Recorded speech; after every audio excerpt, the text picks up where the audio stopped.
রবিবার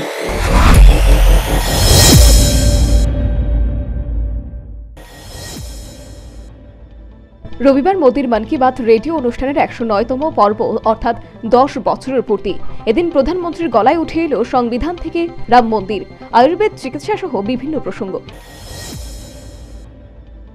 বিহারের মুখ্যমন্ত্রীর পদ ছাড়লেন নীতিশ কুমার। জেডিইউ এর পরিষদীয় দলের সঙ্গে বৈঠকের পরে ইস্তফার সিদ্ধান্ত। বিজেপির হাত ধরে ফের বিহারের মসনদে বসবেন তিনি। ফের পাটনায় রাজনৈতিক পথ পরিবর্তন সৌজন্যে শ্রী নীতিশ কুমার। লোকসভা নির্বাচনের আগে ইন্ডিয়া জোট ভাঙা গড়ার নানা ঘটনার সাক্ষী থাকছে রাজনৈতিক মহল।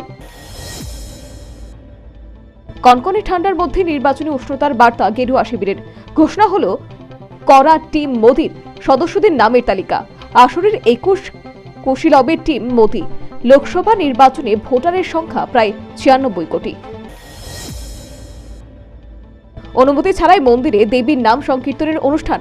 মঞ্চ ভেঙে মৃত এক ঘটনায় গুরুতর আহত হন অন্তত ১৭ জন। রোদ ঝলমলে আকাশ, পারদ বাড়ছে রাজ্যে। মঙ্গলবারের পর আবহাওয়ার পরিবর্তনের ইঙ্গিত হাওয়া অফিসের। লোকসভার আগে জাতি বিদ্বেষ নিয়ে ফের হুঁশিয়ারি প্রদ্যুতের। সামাজিক মাধ্যমে কড়া বার্তা দিলেন প্রদ্যুৎ কিশোর দেববর্মন। তিপ্রাসা যথেষ্ট ত্যাগ করেছে দাবি প্রদ্যুৎ কিশোরের। বর্তমানে স্থিত আমাদের ক্লাবে অনুষ্ঠিত ১৯তম শিশু মেলা অনুষ্ঠানে প্রধান অতিথি হিসেবে উপস্থিত ছিলেন মুখ্যমন্ত্রী ডক্টর মানিক সাহা। প্রতাপগড় স্থিত পূর্বা ক্লাবে ৬৫তম প্রতিষ্ঠাতা দিবস উদযাপন উপলক্ষে এক রক্তদান শিবিরের আয়োজন করা হয়। উপস্থিত ছিলেন প্রদেশ বিজেপি সভাপতি রাজীব ভট্টাচার্য।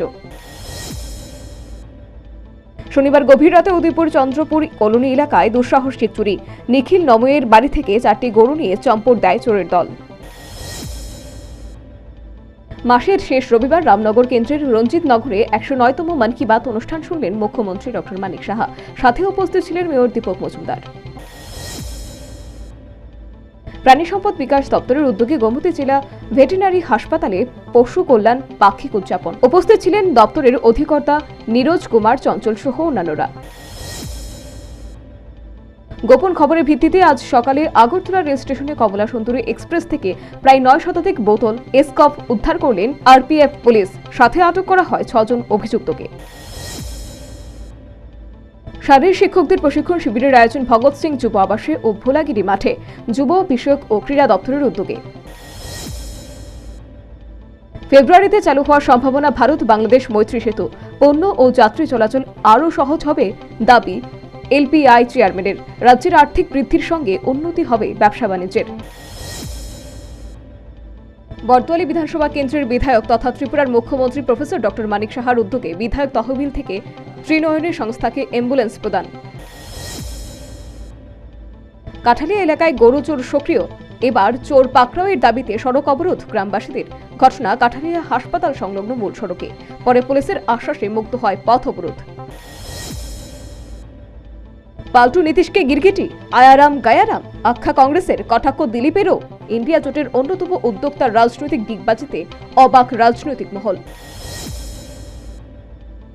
রামের পর দুর্গা আপিকে শান বিজেপির। এবার দুর্গাপূজায় আর্থিক অনুদান কেন্দ্রের সরকারি অনুদানের টাকার অঙ্কটা ৫০,০০০ থেকে ১ লক্ষের মধ্যে থাকবে। তবে রাজ্যের সমস্ত ক্লাব নয়, বাছাই করা মাত্র ৩৫টি ক্লাব পাবে এই অনুদান। বাংলায় ন্যায়যাত্রা শুরুর আগেই ঘর ভাঙল কংগ্রেসের। হাত শিবির ছেড়ে তৃণমূলে যোগ দিলেন যুব কংগ্রেসের প্রাক্তন সভাপতি সাদাব খান। দলের অন্দরে প্রশ্নের মুখে প্রাক্তন প্রদেশ কংগ্রেস সভাপতি। কিশোর খুনে উত্তপ্ত মেট্রিয়া ব্রুজ। গাড়ি বাইকে আগুন, পাল্টা পুলিশের লাঠিচার্জ। ৩ জনকে গ্রেপ্তার করেছে পুলিশ। মরে গেলেও বিজেপির সঙ্গে জোট নয়, পাল্টু নীতিশের পুরনো ভিডিও ভাইরাল। নীতিশের জন্য বিজেপির দরজা চিরতরে বন্ধ, বছরখানেক আগেই বললেন অমিত শাহ। যতদূর চোখ যায় শুধুই মাথা। ভিড়ের চাপে হাতে পেলেন না মাইক্রোফোন। জলপাইগুড়ির পদযাত্রা শেষে কিছুই না বলে শিলিগুড়ির পথে রওনা দিলেন রাহুল গান্ধী। অসমের বিরুদ্ধে বিরাট জয় বাংলার। রঞ্জির নকআউটের আশা জিইয়ে রাখলেন মনোজরা। আড়াই দিনেরও কম সময়ে অসমকে ইনিংসে হারিয়ে ৭ পয়েন্ট নিশ্চিত করে বাংলা। সুপার কাপ ফাইনালে ইতিহাসের দোরগড়ায় ইস্টবেঙ্গল। প্রতিপক্ষ উড়িষ্যাকে। সমীহ কোয়াদ্রাতের ফাইনালে খেলবেন জাতীয় দল থেকে ফেরা নাওরেম মহেশ। ত্রিপুরা পুলিশের ১৫০তম বর্ষপূর্তি উপলক্ষে আমবাসা থানা কালীবাড়ি প্রাঙ্গণে বসে আঁকো প্রতিযোগিতার আয়োজন। প্রতিযোগিতার উপস্থিতি ছিল লক্ষণীয়। রাজ্যে গরুচোর সক্রিয়। কাঠালিয়া এলাকায় গরু চুরির ঘটনায় পথ অবরোধে সামিল এলাকাবাসীরা। রাজ্যের অর্থমন্ত্রী প্রণজিৎ সিংহ রায়ের হাত ধরে আবারও ১৬ পরিবারের ৪৭ জন ভোটার ভারতীয় জনতা পার্টির দলে যোগদান করল। ত্রিপুরা ইঞ্জিনিয়ারিং সোসাইটি ত্রিপুরা পক্ষ থেকে সুকান্ত একাডেমির একটি স্বেচ্ছায় রক্তদান শিবিরের আয়োজন। উপস্থিত ছিলেন মন্ত্রী বিকাশ দেববর্মা।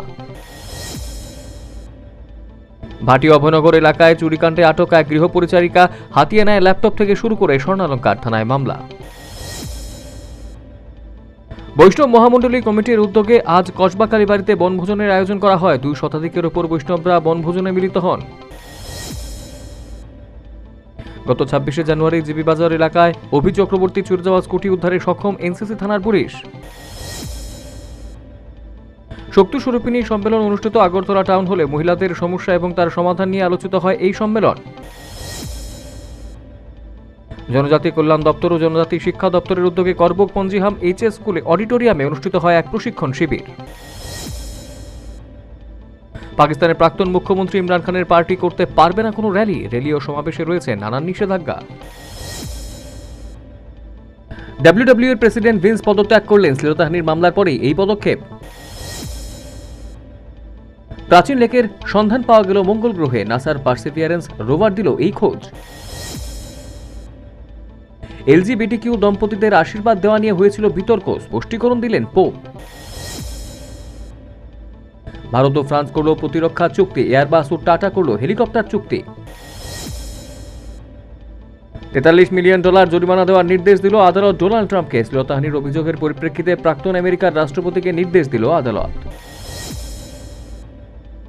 নীতিশ ছাড়লেন ইন্ডিয়া জোট। বিজেপির সাহায্যে হলেন পুনরায় মুখ্যমন্ত্রী। বাংলাদেশের আদালতে জামিন দিল মোহাম্মদ ইউনুসকে। ৬ মাসের কারাদণ্ড হয়েছিল এই নোবেল বিজয়ীর। ফের মিসাইল চালালো উত্তর কোরিয়া। এবার পূর্বতটের দিকে নিক্ষেপ করল ক্ষেপণাস্ত্র উত্তর কোরিয়া। ইরানি বন্দুকধারীরা হত্যা করল ৯ পাকিস্তানিকে। হামলা পাল্টা হামলার পরেই ঘটল এই ঘটনা। ভারতবর্ষ নির্যাতনের মৃত্যু তদন্তে এখন সাহায্য করছে কানাডায় এনএসের বক্তব্য।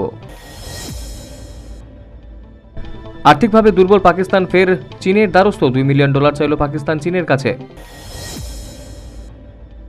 কংগ্রেস সভাপতি চিঠি লিখলেন মমতা ব্যানার্জির কাছে। রাহুল গান্ধীও ভারত জোড়ো ন্যায়যাত্রার সুরক্ষা চাইলেন পশ্চিমবঙ্গের মুখ্যমন্ত্রীর কাছে।